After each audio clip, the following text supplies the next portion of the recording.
Nama Angelina Sondag menjadi perbincangan publik karena menjadi perbandingan atas kasus Putri Chandrawati atau PC, istri Verdi Sambo dalam kasus kematian Brigadir J.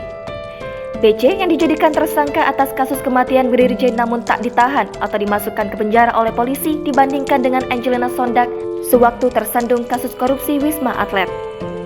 Angelina Sondag kala itu dijadikan tersangka dan mendekam di dalam penjara selama 10 tahun karena terbukti melakukan korupsi Wisma Atlet.